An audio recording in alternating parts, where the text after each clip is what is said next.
Doctor Suraj Kumar गोभी, assistant professor government college Hasaud.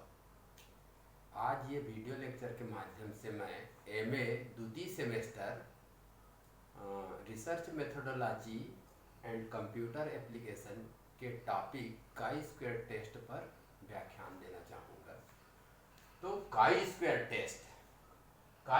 Test को हम सिंबॉलिक करते हैं इस प्रकार से, ये स्क्वायर। इसका सर्वप्रथम 1875 ईस्वी में हेल्मर्ट नामक सांख्यिक ने इसका सबसे पहले प्रयोग किया था, जिसको पूरा वैज्ञानिक पद्धति से 1900 ईस्वी में कार्ल पियर्सन द्वारा विधिवत सार्थकता परीक्षण को, जांच विधि को इन्होंने बताया, जिसमें दो गुणों की स्वतंत्रता की जांच की जाती है। दो गुणों की स्वतंत्रता अर्थात आवृत्तियों के मध्य सार्थकता का परीक्षण करना है। इसके सार्थकता के परीक्षण करने के लिए ये बहुत ही लोकप्रिय पद्धति माना गया है। इसमें जांच विधि में सबसे पहले हम शून्य की परिकल्पना लेते हैं, तत्पश्चात काई स्क्वायर का परिगणन करते हैं, उसके बाद स्वतंत्र संख्या ज्ञात करते हैं, फिर काई स्क्वायर तालिका से इसको कंपेयर करते हैं, फिर परिकल्पना की परीक्षण करते हैं। सबसे पहले शून्य की परिकल्पना क्या होता है? शून्य की परिकल्पना, जिसको हम नल हाइपोथेसिस कहते हैं, जिसमें कि दोनों गुणों के बीच जो स्वतंत्रता है वो शून्य है, अर्थात दोनों गुण एक दूसरे से पूर्ण स्वतंत्र हैं, ये मानकर चलते हैं। दूसरा है काई स्क्वायर की हम जो कैलकुलेशन करते हैं, परिगणन करते हैं, तो chi square equal to summation f0 minus F का होल स्क्वायर अपॉन एफ, अर्थात f0 और f क्या है? यहाँ पर f0 है वास्तविक आवृत्ति, जिसको हम अवलोकित आवृत्ति या रियल जो फ्रीक्वेंसी है वो कहते हैं, जबकि f है एक्सपेक्टेड फ्रीक्वेंसीज, अर्थात प्रत्याशित आवृत्ति, जिसको हम वास्तविक आवृत्ति के आधार पर ज्ञात करते हैं। तो इसके आधार पर हम काई स्क्वायर का वैल्यू ज्ञात करते हैं। इसके बाद है स्वतंत्र संख्या। काई स्क्वायर की वैल्यू ज्ञात करने के बाद हम स्वतंत्र संख्या को ज्ञात करते हैं, जिसको हम डिग्री ऑफ फ्रीडम कहते हैं, जिसमें यदि दो या दो से अधिक चर वाले क्वेश्चन आते हैं, वहां पर हम कॉलम -1 या multiply row -1, degree of freedom equal to column -1 multiply row -1 के सहारे से हम डिग्री ऑफ फ्रीडम ज्ञात कर लेते हैं। और जहां पर सिंगल वेरिएबल वाले रहेंगे, वहां पर डिग्री ऑफ फ्रीडम n-1 के आधार पर ज्ञात कर लेते हैं। डिग्री ऑफ फ्रीडम ज्ञात करने के बाद हम उसको काई स्क्वायर टेबल में उसका वैल्यू देखते हैं। जनरली हम काई स्क्वायर टेबल जो लेते हैं उसमें 5% सिग्निफिकेंस लेवल का इससे कंपेयर करते हैं। ये काई स्क्वायर टेबल जो है वो आपके क्वेश्चन में भी दिए रहेंगे, या तो उसका वैल्यू डायरेक्ट 5% सिग्निफिकेंस लेवल का वैल्यू दे दिया रहेगा, या आपको बुक के पीछे या टेबल फॉर्म में आपको मिलेगा। उसके आधार पर आप देखेंगे कि 5% सिग्निफिकेंस जो लेवल है, उस मान लो डिग्री ऑफ फ्रीडम 1 आता है, तो 1 का 5% सिग्निफिकेंस लेवल क्या है, ये आप उससे कंपेयर करके निकाल सकते हैं। अब जो वैल्यू जो हुआ उसको कैलकुलेट वैल्यू आपको यहाँ पर प्राप्त हो गया, यहाँ पर आप टेबल वैल्यू देख लिए। उसके बाद आप उन दोनों वैल्यूओं को परिकल्पना परीक्षण की कसौटी में कसते हैं। परिकल्पना परीक्षण हाइपोथेसिस जो टेस्ट होता है वो ये देखा जाता है, मान लो आपका कैलकुलेट वैल्यू टेबल वैल्यू से अधिक है तो नल हाइपोथेसिस गलत है, अर्थात शून्य की परिकल्पना असत्य साबित हुआ। दोनों गुणों के बीच में कोई स्वतंत्रता नहीं है, दोनों गुणों में कोई न कोई गुण संबंध है, आपस में ये सहसंबंधित हैं, ये माना जाता है। यदि आपका कैलकुलेट वैल्यू टेबल वैल्यू से कम है तो नल हाइपोथेसिस ट्रू, अर्थात शून्य की परिकल्पना सही साबित हुआ, अर्थात दोनों गुण पूर्ण रूप से एक दूसरे से स्वतंत्र हैं, ये माना जाता है। तो इस प्रकार से हम इन 5 चरणों से हमने इन काई स्क्वायर टेस्ट की परिगणन करके आसानी से हम बता सकते हैं कि दो गुणों के बीच में सार्थकता परीक्षण क्या है। इसी के आधार पर हम कुछ मैथमेटिकल क्वेश्चन जो आते हैं, जनरली यूनिवर्सिटी क्वेश्चन या कॉम्पिटिटिव लेवल क्वेश्चन में ये सब पूछे जाते हैं, तो हम आसानी से इसको सॉल्व कर सकते हैं। जैसे पिताओं के आंखों के रंग और पुत्रों के आंखों के रंग के बीच में कोई गुण संबंध है या नहीं, या आपस में यह सहसंबंधित है कि नहीं। मान लो इसी के आधार पर ये क्वेश्चन और एक्चुअल फ्रीक्वेंसी दे दिया गया है, वास्तविक आवृत्ति जिसको हम अलौकिक आवृत्ति कहते हैं। मान लो पिताओं के आंखों के रंग में दो गुण दिए, नीला नहीं और नीला। इसी प्रकार से पुत्रों के आंखों के रंग नीला नहीं और नीला। इस प्रकार से एक टेबल, दो कॉलम है और दो इसके रो हैं। तो इनके आधार पर हम इन दोनों का ये जोड़ है, ये दोनों का ये जोड़ है। तो इस प्रकार से टोटल जो इनका ग्रांड टोटल है वो 1000 होता है। ये आपको क्वेश्चन में मान लो दिया है। तो इसी के आधार पर हम प्रत्याशित आवृत्ति जो एक्सपेक्टेड फ्रीक्वेंसीज हैं वो आसानी से निकाल सकते हैं। इसका फार्मूला है FE = टोटल ऑफ कॉलम और total of rho upon grand total. अर्थात हम मान लो सपोज 230 का हम यदि निकालते हैं नीला नहीं यहाँ पर फ्रीक्वेंसी, तो इसके लिए हम इसका कॉलम का योग को देखेंगे और फिर रो का योग को देखेंगे। तो ये 381 और 378 को हम मल्टीप्लाई करते हैं और उसको 1000 से डिवाइड करेंगे, तो ये हमारा वैल्यू 144 आता है। तो इस प्रकार से 144 एक एक्सपेक्टेड आवृत्ति हमको प्राप्त हो गया, जिसको हम प्रत्याशित आवृत्ति कहेंगे। ठीक है, इसके आधार पर हम मान लो ये टोटल को इसके स्थान पर लिख देते हैं 378, 622, 1000, 381 और ये, तो और अन्य प्रत्याशित आवृत्ति को आपको निकालने की जरूरत नहीं है। आप 378 से 144 को आप माइनस कर दीजिए तो 234 एक नई जो प्रत्याशित आवृत्ति है नीला का आ जाएगा। इसी प्रकार से 144 को 381 से माइनस कर दीजिए तो 237 जो प्रत्याशित आवृत्ति नीला का आ जाएगा। और हम 234 को 619 से माइनस करेंगे तो 385 ये चौथी आवृत्ति प्राप्त हो जाएगा। तो इस प्रकार से एक डिफरेंस प्रत्याशित आवृत्ति हमको प्राप्त हो जाते हैं वास्तविक आवृत्ति के आधार पर।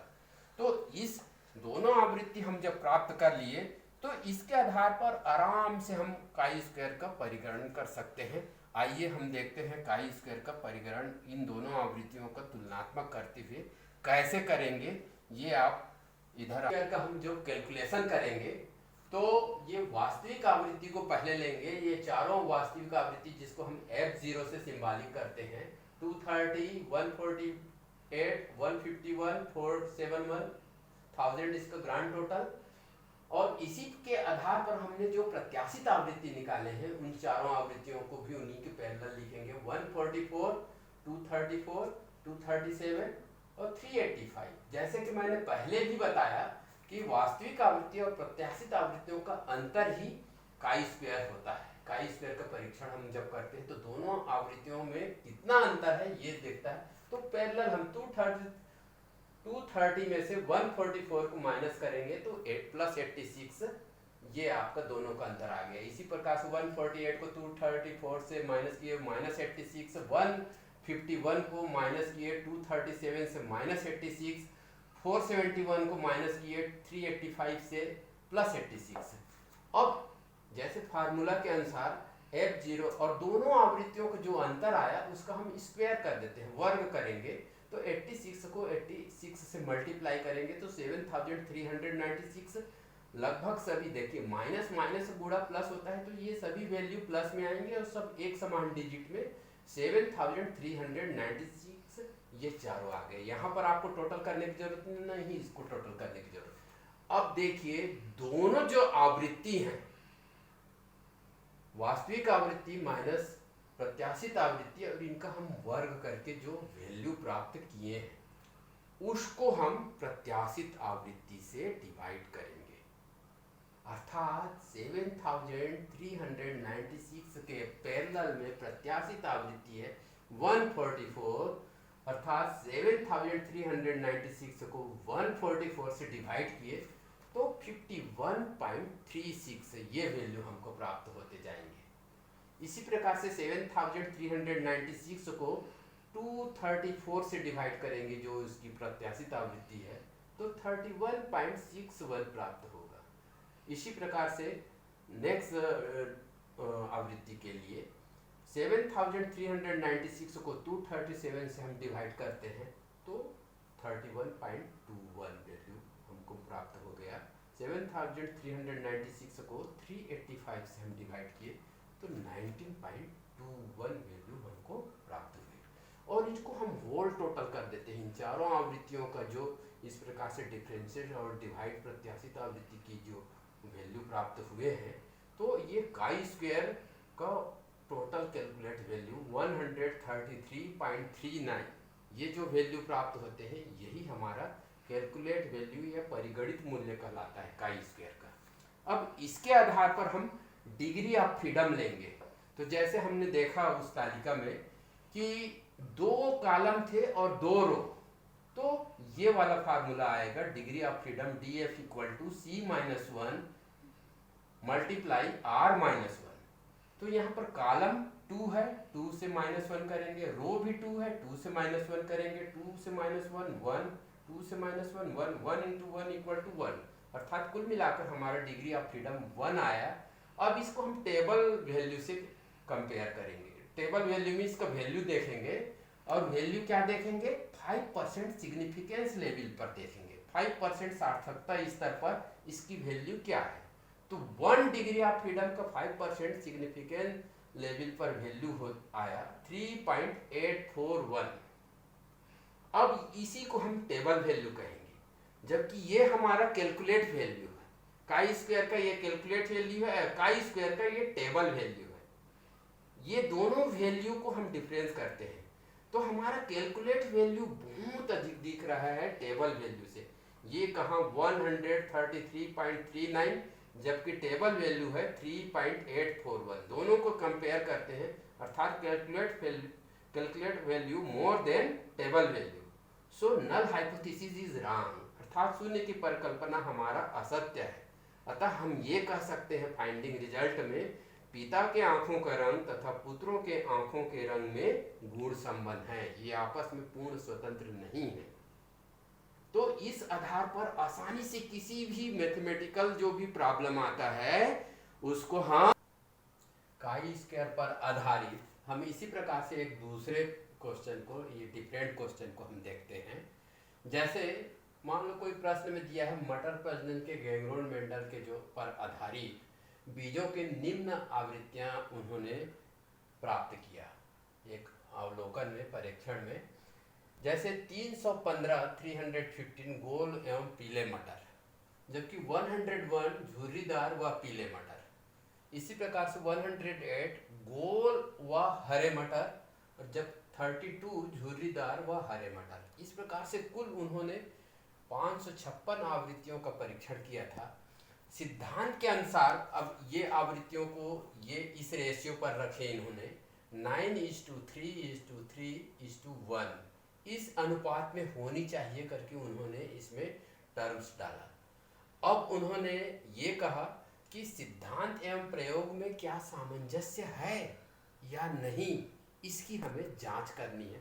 तो इसको काई स्क्वायर के आधार पर आसानी से जांच किया जा सकता है। आइए हम देखते हैं काई स्क्वायर का इसका कैसे कैलकुलेशन करेंगे तो इसको इस प्रकार से रख सकते हैं। जैसे बीजों का सम्मिश्रण ऑलरेडी दिया हुआ है कि गोल एवं पीले मटर की जो वास्तविक आवृत्ति है 315 ये ऑलरेडी क्वेश्चन पे उपलब्ध है, और झुर्रीदार व पीले 101, गोल व हरे 108, झुर्रीदार व हरे 32। इस प्रकार से टोटल जो आपका टोटल है ये 556 ये फ्रीक्वेंसीज है। अब इस 556 फ्रीक्वेंसी के आधार पर उन्होंने टर्म डाला है कि इस अनुपात में आपकी प्रत्याशित आवृत्ति होनी चाहिए जो जांच है। तो हम इसके आधार पर 315 गोल एवं हरे मटर की हम एक्सपेक्टेड फ्रीक्वेंसीज हम आसानी से निकाल सकते हैं। जैसे कुल आवृत्ति है 556 और इसका जो रेशियो होना चाहिए 9 और टोटल रेशियो है 16। 9 + 3 + 3 + 1 इस प्रकार से हम टोटल देखते हैं तो टोटल कुल अनुपात का जो योग है वो 16 है। तो हम 556 को 9 से मल्टीप्लाई करके 16 से डिवाइड करेंगे तो जो हमारा 313 जो फ्रीक्वेंसी आएगा वो क्या कहलाएगा, प्रत्याशित आवृत्ति गोल एवं पीले का जो 315 के पैरेलल 313 जो आवृत्ति जो आई ये। इसी प्रकार से दूसरा जो रेशियो है वो 3 के अनुपात में होनी चाहिए। तो 556 को पुनः 3 से मल्टीप्लाई करेंगे और 16 से डिवाइड करेंगे तो 104 जो प्रत्याशित आवृत्ति प्राप्त होगी वो झुर्रीदार व पीले का 101 के सामने 104 ये प्रत्याशित आवृत्ति प्राप्त हुई। इसी प्रकार से फिर 3 के रेशियो में तो फिर 104 आएगा।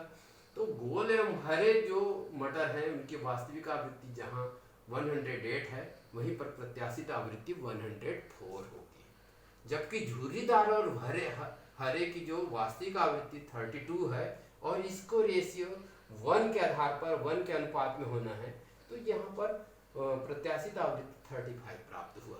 तो हम अब इसको हम कैलकुलेशन करते हैं तो 350 को 15 को 313 से माइनस करते हैं, दोनों प्रत्याशित वास्तविक आवृत्ति और प्रत्याशित आवृत्ति का अंतर निकालेंगे तो इस प्रकार से प्राप्त होंगे। 315 को 313 से 2 और इसका स्क्वायर करेंगे तो 4, 2 2 जा 4 और इस 4 को डिवाइड करेंगे प्रत्याशित आवृत्ति से 313 से तो 0.0128 ये पहला हमारा वैल्यू प्राप्त हो गया।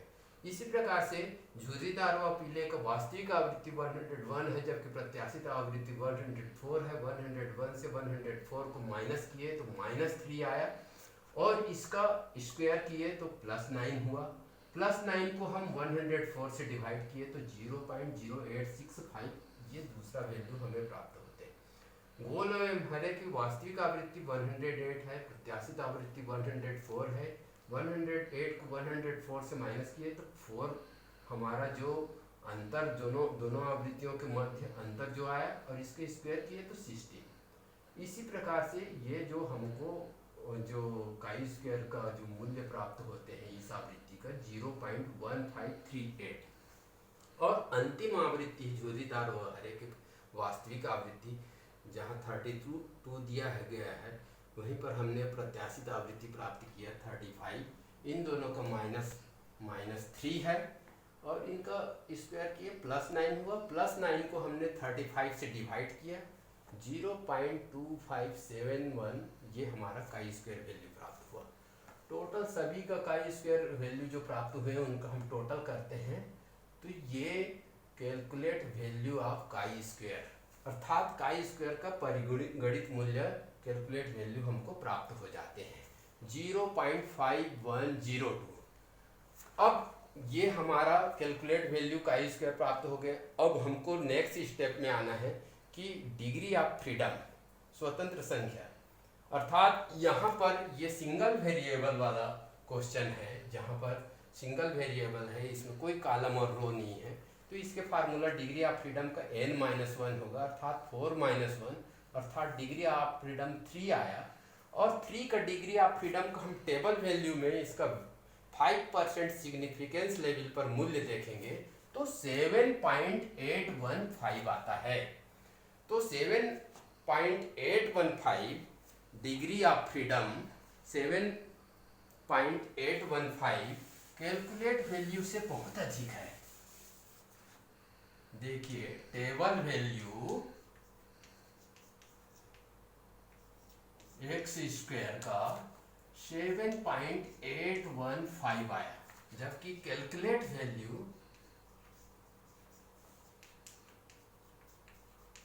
x स्क्वायर का काई स्क्वायर का 0.5102।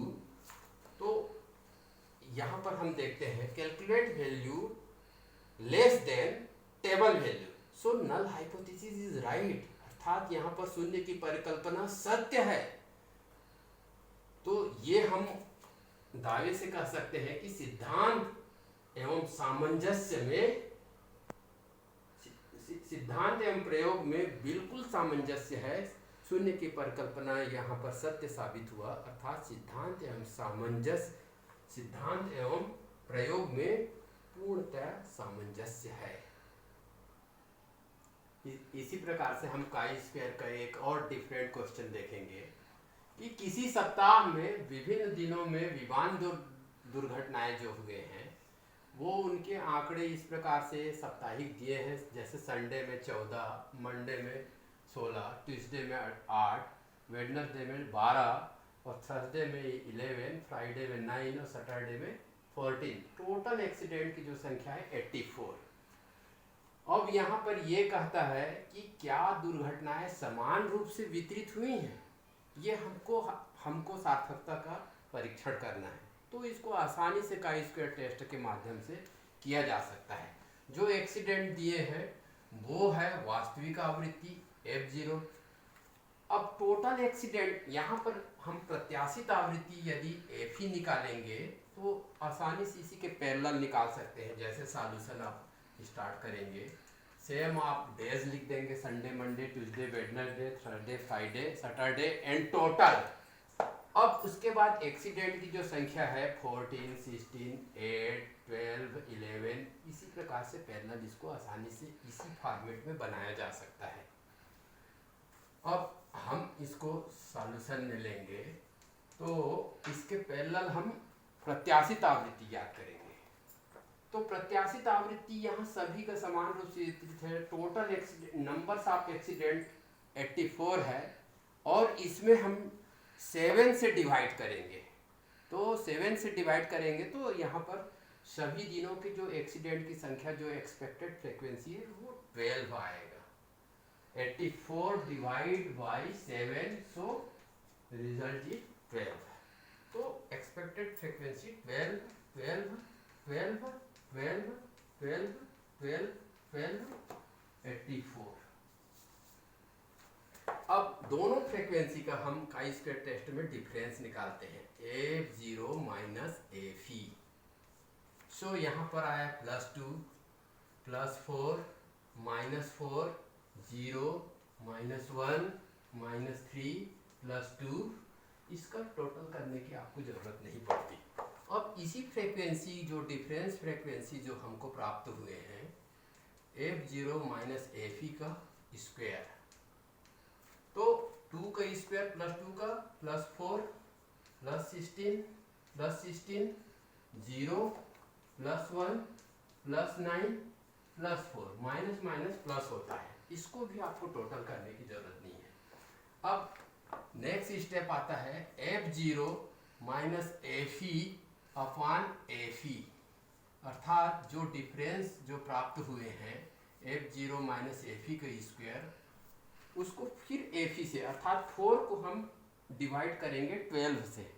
4 को 12 से डिवाइड करेंगे तो 0.38, 0.1.34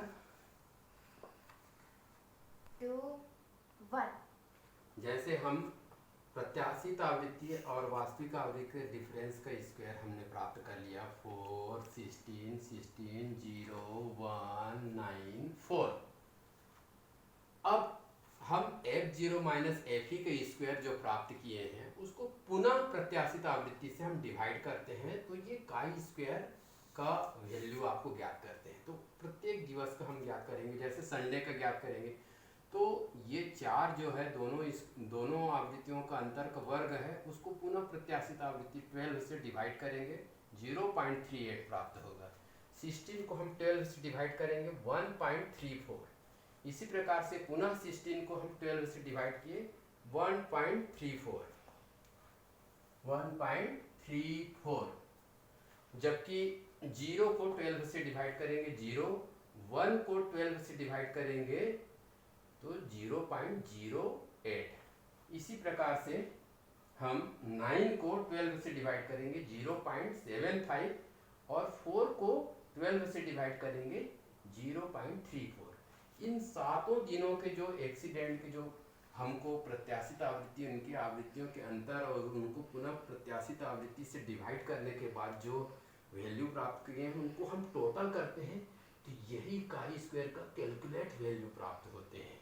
जैसे यहाँ पर काई स्क्वायर का कैलकुलेट वैल्यू 4.17 जो प्राप्त हुआ, इसके आधार पर हम अब डिग्री ऑफ फ्रीडम ज्ञात करेंगे। डिग्री ऑफ फ्रीडम आपने यहाँ पर डिग्री ऑफ फ्रीडम ज्ञात करने के लिए एक चेंज जो फार्मूला है n-1 का सहारा लेंगे, क्योंकि सिंगल वेरिएबल वाला ये क्वेश्चन है।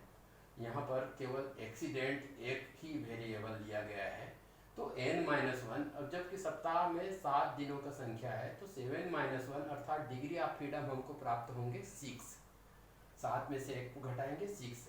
अब डिग्री ऑफ फ्रीडम 6 का टेबल वैल्यू जो है वो 5% सिग्निफिकेंस लेवल पर आपको देखना होगा। 5% सिग्निफिकेंस लेवल पर काई स्क्वायर का टेबल वैल्यू जो आपको किताबों में दिया रहता है या टेबल चार्ट जो इसका चार्ट रहेगा उसके आधार पर अपन देखते हैं तो ये 12.59 हमें प्राप्त हुआ। इस प्रकार से टेबल वैल्यू काई स्क्वायर का 12.59, जबकि हम पिछले बार देखे कैलकुलेट वैल्यू जो है काई स्क्वायर का 4.17 हमने गणना किया।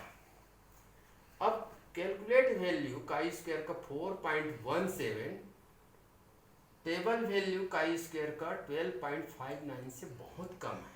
सो null hypothesis is true. Null hypothesis यहाँ पर सही है, शून्य की परिकल्पना सत्य साबित हुआ। अर्थात हम इनके परिणामों पर जाएंगे तो ये कह सकते हैं जो विमान दुर्घटनाएं हुए हैं दिनों के हिसाब से वो समान रूप से वितरित हुए हैं या समान रूप से घटित हुए हैं। यहाँ पर शून्य की परिकल्पना सत्य साबित हुआ। तो हमने बहुत सारे एग्जाम्पल के आधार पर काई स्क्वायर टेस्ट का परिगणन किए और वैल्यू जो प्राप्त हुई। इस प्रकार से 3 रो और 3 कॉलम वाला भी आ सकते हैं। जिस प्रकार से हम 2 रो और 2 कॉलम वाला बनाएं उसी प्रकार से 3 रो और 3 कॉलम वाले भी आप सवाल आसानी से हल कर सकते हैं। और जो सार्थकता परीक्षण अंत में जो वितरित होते हैं वो दोनों, जैसे टेबल वैल्यू कैलकुलेट वैल्यू से अधिक है तो शून्य की परिकल्पना सत्य साबित होगा। यदि कैलकुलेट वैल्यू टेबल वैल्यू से कम है तो भी शून्य की परिकल्पना सत्य साबित हुआ। यदि कैलकुलेट वैल्यू टेबल वैल्यू से बहुत अधिक है तो शून्य की परिकल्पना असत्य साबित होगा। यहाँ पर इस एग्जाम्पल में हम देखें कि कैलकुलेट वैल्यू टेबल वैल्यू से बहुत कम है, अर्थात शून्य की परिकल्पना सत्य हुआ और दुर्घटनाएं समान रूप से वितरित हुई। इस वीडियो को जिसको मैंने यहाँ पर व्याख्यान दिया, इसको मैंने PDF फॉर्म में भी YouTube में डालने का प्रयास किया है। आप उससे भी अवलोकन कर सकते हैं और इसी वीडियो के माध्यम से आसानी से काई स्क्वायर टेस्ट को समझ सकते हैं। धन्यवाद, थैंक यू।